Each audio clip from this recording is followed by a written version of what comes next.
Assalamualaikum warahmatullahi wabarakatuh. Selamat pagi, selamat siang, selamat sore, dan selamat malam semuanya. Hai, jumpa lagi dengan saya, Afiqah Nur Hasanah. Dan bagi kalian yang baru mendatangi channel saya, awal berjumpa dan selamat datang di video yang saya unggah di sini. Baiklah, langsung saja kita masuk ya. Dan apa ya kira-kira yang akan kita bahas kali ini? Kali ini kita akan membahas mengenai device manager, disk management, dan juga cara mempartisi ruang memori serta menggabungkan ruang memori yang telah terpartisi sebelumnya. Dan pastinya saya akan membahas ini satu persatu. Oke, langsung saja. Kita mulai dengan device manager. Apa sebelumnya yang disebut dengan device manager? Device Manager merupakan sebuah applet control panel yang ada di sistem operasi Microsoft Windows, di mana kita dapat melihat dan mengontrol perangkat keras apa saja yang terinstal pada komputer atau laptop kita.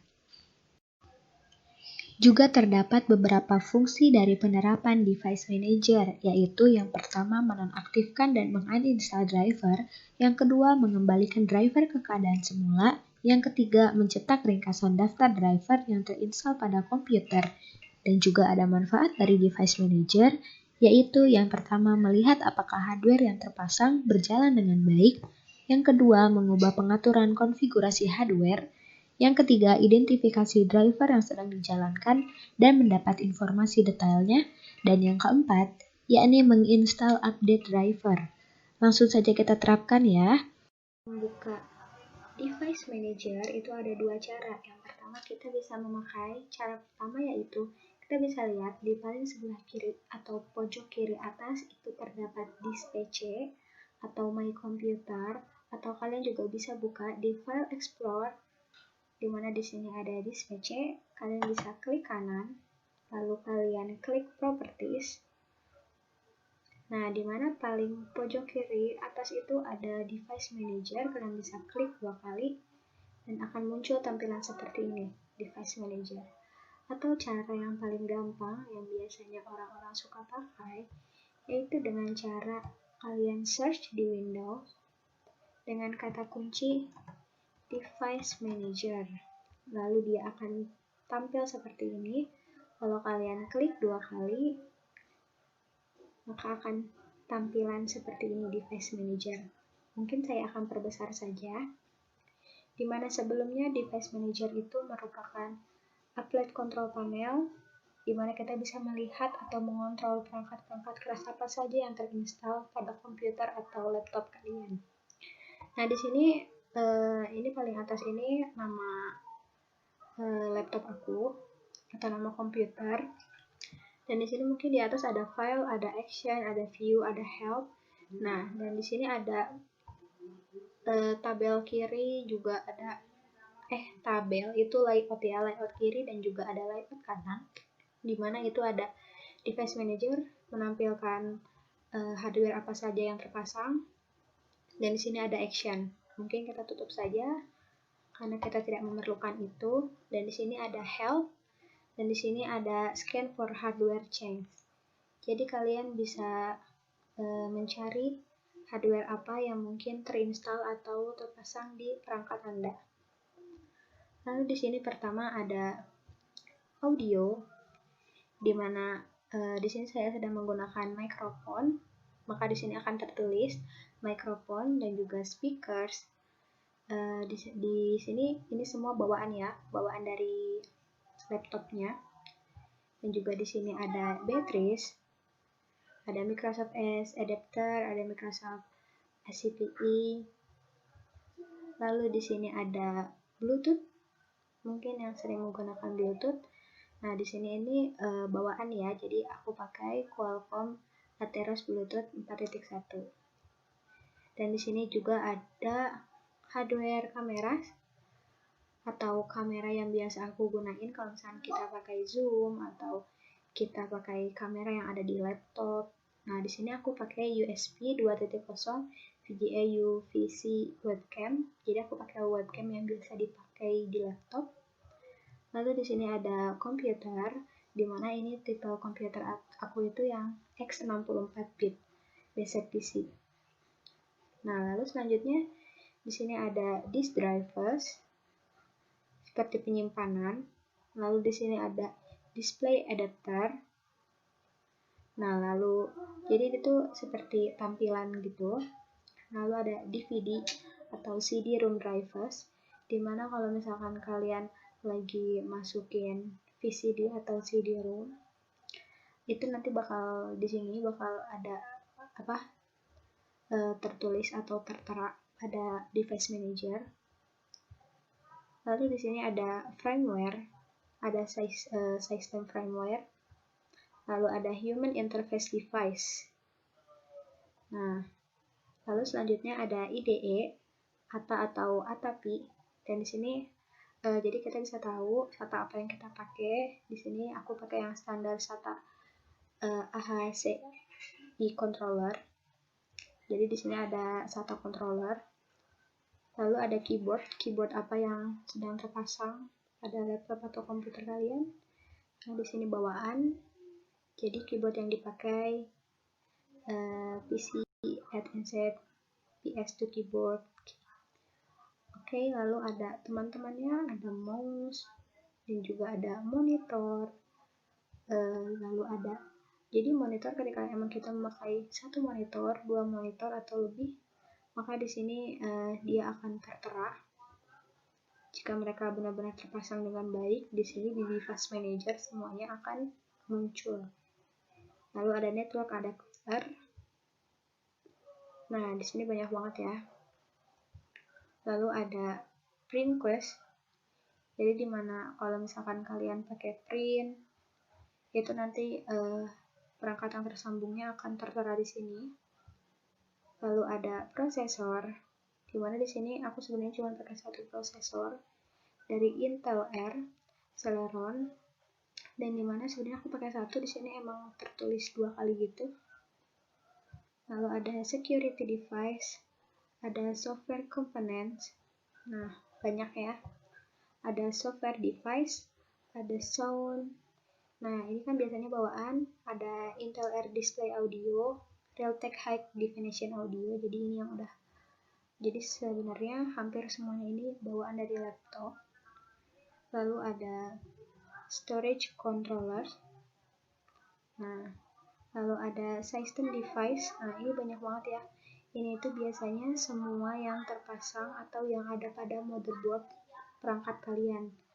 Nah, ini ada ASPI, atau biasanya ini tuh kayak kipas gitu yang terpasang di motherboard, dan ada lain-lain, ada high definition, Intel. Nah, lalu ada universal serial bus controller atau USB, dimana misalkan kalian memasangkan modem atau USB perangkat yang lain, itu nanti di sini akan tertera. Nah, mungkin salah satunya di sini aku akan kasih contoh di display adapter, dimana ketika kita klik kanan, nah di sini ada properties, kita bisa lihat properties, kita bisa scan for hardware change, jadi kita bisa mengubah hardware. Nah, ketika kita klik seperti ini, kita klik Intelnya, kita klik kanan, di sini ada update driver, disable device, uninstall device, ada yang seperti tadi, scan for hardware, dan juga properties. Dimana jika ada tulisan update driver, kalian bisa mengupdate driver tersebut. Nah, di sini ada 2 cara. Ada yang pertama, ada search automatical for update driver software.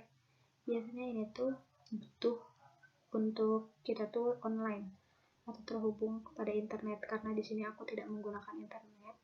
Jadi mungkin kalian juga bisa browse my computer for driver software. Mungkin kalian yang udah download sebelumnya atau yang udah update sebelumnya, kalian bisa lihat di sini. Kita klik 2 kali, lalu kita browse. Nah, kita bisa lihat di mana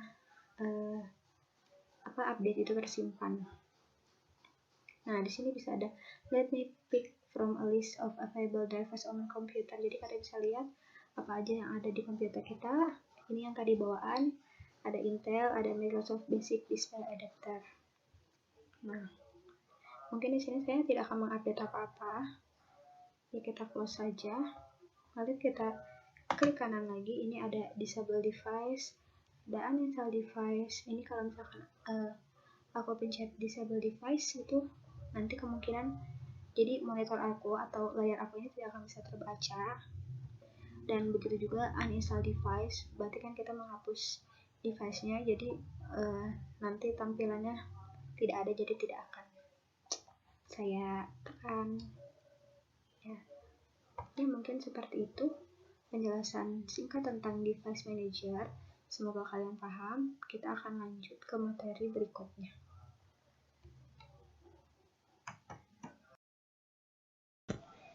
Pembahasan selanjutnya yaitu disk management dan juga cara mempartisi ruang memori serta menggabungkan ruang memori yang telah terpartisi sebelumnya.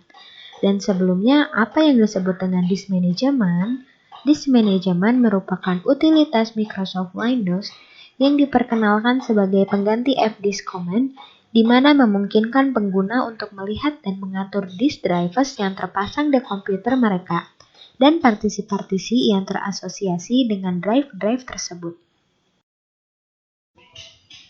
Juga terdapat beberapa fungsi dari penerapan disk management, yaitu yang pertama membuat partisi drive logis dan volume, yang kedua menghapus partisi drive logis dan volume, yang ketiga format partisi dan volume, yang keempat mengubah huruf drive untuk volume hard disk, drive removable disk, dan drive CD-ROM. Yang kelima memperoleh gambaran visual cepat sifat semua disk dan volume pada sistem. Langsung saja kita terapkan ya. Manajemen, kalian bisa membukanya dengan mudah. Yang pertama, kalian bisa klik disk PC atau My Computer yang ada di sebelah pojok kiri atas. Nah, klik seperti ini, lalu ada tulisan manage. Kalian bisa klik 2 kali. Lalu ada tampilan seperti ini dan kalian bisa cari di sini ada disk management. Ketika kalian klik 2 kali, akan muncul tampilan seperti ini. Nah, ada cara kedua yang mungkin kita bisa lebih mudah untuk mencarinya, yaitu di option window. Di search window kita cari aja create and format hard disk partition, ya seperti ini, mungkin biar lebih jelas. Nah, kita klik 2 kali, lalu akan muncul disk management. Mungkin tadi kan ada device manager sebelumnya. Nah, di sini benar-benar ditampilkan disk management. Mungkin saya akan perbesar. Nah, langsung saja di sini ada disk atau tempat penyimpanan yang dipakai. Dan di sini ada disk 0 dan ada CD-ROM. Dan mungkin jika ada yang memakai beberapa disk, di sini mungkin ada disk 0, disk 1, disk 2 dan sebagainya. Karena mungkin perhitungan komputer, karena memang perhitungan komputer itu dimulai dari 0. Dan di sini basic penyimpanannya itu 465 GB. Nah, di sini sudah terpakai. Nah, dan di sini ada file mungkin yang kalian tahu, ada file C, ada file D. Nah, di sini ada input C, ada flash D, dan dimana tidak jauh kegunaan disk management ini adalah membuat partisi. Nah, di sini saya akan menunjukkan bagaimana caranya membuat partisi. Dan sebelumnya, jika kita akan mencoba untuk mempartisi ruang memori dan juga menggabungkan ruang memori yang telah dipartisi sebelumnya, disarankan untuk tidak melanjutkan atau wajib didampingi oleh orang yang sudah berpengalaman. Karena ada beberapa resiko seperti mungkin kerusakan pada hard disk. Jika terlalu sering bermain partisi, mungkin kita sering untuk menambah partisi atau menggabungkan partisi atau membuat partisi baru, menghapus partisi, seperti itu, maka akan berujung kerusakan pada hard disk. Nah, lalu kita bisa kehilangan data pada hard disk, jadi nanti kita bisa kehilangan semua atau beberapa data yang ada di file Explorer. Nah, dan juga menyebabkan tidak berfungsinya partisi. Mungkin jika kita membuat partisi baru, itu partisi tidak akan bisa digunakan karena kita sudah terlalu sering membuat atau menghapus atau menggabungkan partisi. Nah, lalu kita di sini harus mengetahui beberapa kegunaan yang mungkin dasar harus kalian ketahui, seperti Mungkin kita klik di sebelah sini, kita klik dulu input C, lalu kita klik kanan. Nah, di sini mungkin ada open, explore, mark partition, ada change letter and paste, dan lain-lain. Nah, di sini saya akan beritahu beberapa saja, di antaranya ada shrink volume, dan dimana itu gunanya untuk membuat partisi atau membagi partisi. Jika kalian akan membuat partisi baru, kalian bisa menggunakan shrink volume ini. Nah, lalu di sini ada delete volume, atau untuk menghapus partisi. Karena ini tidak ada partisi yang saya buat, partisi baru yang saya buat, jadi di sini tidak berfungsi. Dan jika ada partisi baru, maka ini akan berfungsi untuk menghapus partisi.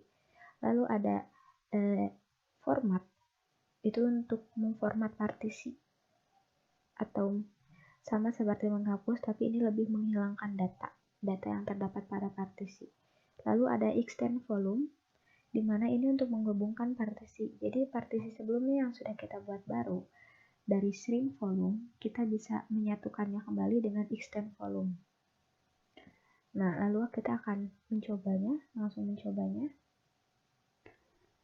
Nah, langsung saja, cara membuat partisi itu, yang pertama, saya akan coba membuat partisi baru dari input C. Caranya dengan kita klik input C ini. Nah, dalam hal ini Anda cukup fokus kepada partisi NTFS saja. Partisi NTFS adalah partisi milik Windows, karena saya akan mempraktekkan untuk membuat partisi baru pada penyimpanan Windows. Kita akan mencoba menciptakan partisi kosong dengan cara kita klik kanan, lalu kita klik shrink volume, kita klik 2 kali seperti ini. Mungkin ini akan agak sedikit lama menunggunya.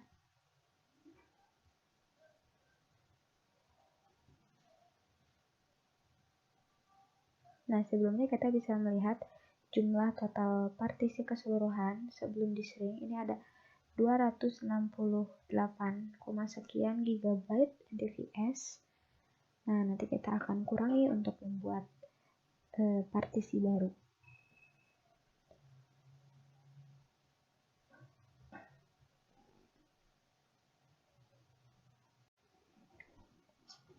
Ya, lumayan begitu lama untuk membukanya.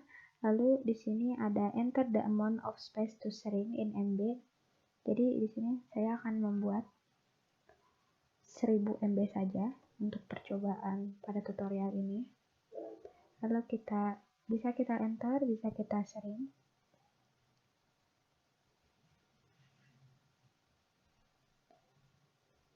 Seperti ini, kita menunggu untuk membuat partisi baru atau partisi kosong.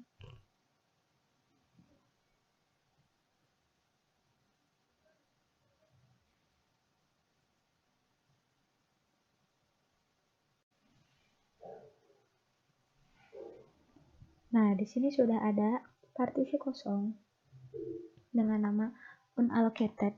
Mengapa warna hitam? Karena nanti partisi baru ini tidak akan ditampilkan pada daftar partisi di disk management, karena sifatnya unallocated atau tidak dialokasikan. Nah, bagaimana cara membuat partisi baru menggunakan Use Simple Volume? Kalian bisa klik partisi yang baru tadi atau unallocated yang tadi, kita klik kanan, lalu kita klik Use Simple Volume. Nah, ada tampilan seperti ini, kita next. Maaf sebelumnya. Nah, seperti ini.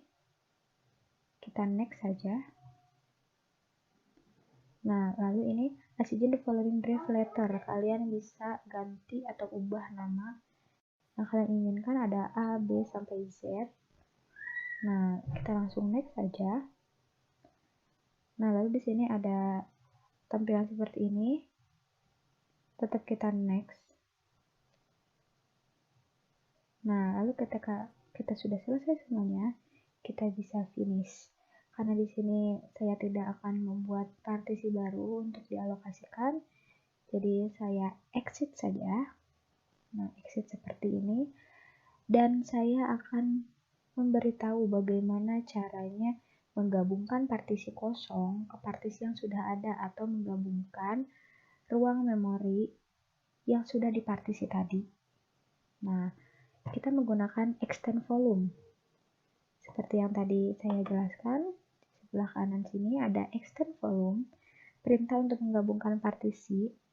Nah, perintah ini juga enggak sembarangan bisa dipakai, karena menurut pengalaman, ini hanya bisa digunakan untuk partisi yang telah disering. Seperti sebelumnya, tadi saya membuat partisi dari input C, maka saya hanya bisa menggabungkan partisi kosong ini ke input C ini.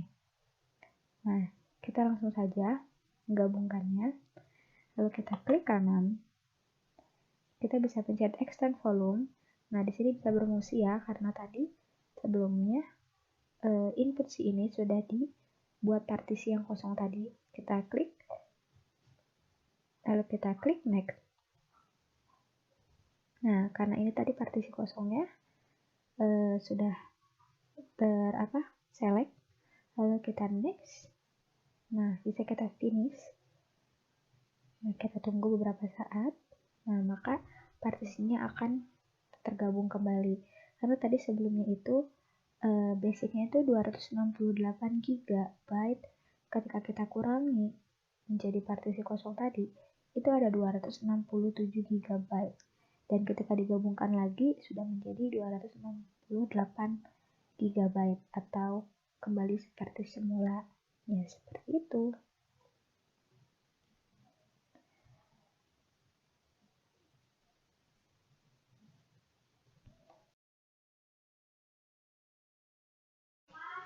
Terima kasih untuk kalian semua yang telah menyimak video ini sampai akhir. Dan jangan lupa tinggalkan jejak kalian untuk subscribe, like, comment, and share supaya ilmu ini semakin bermanfaat.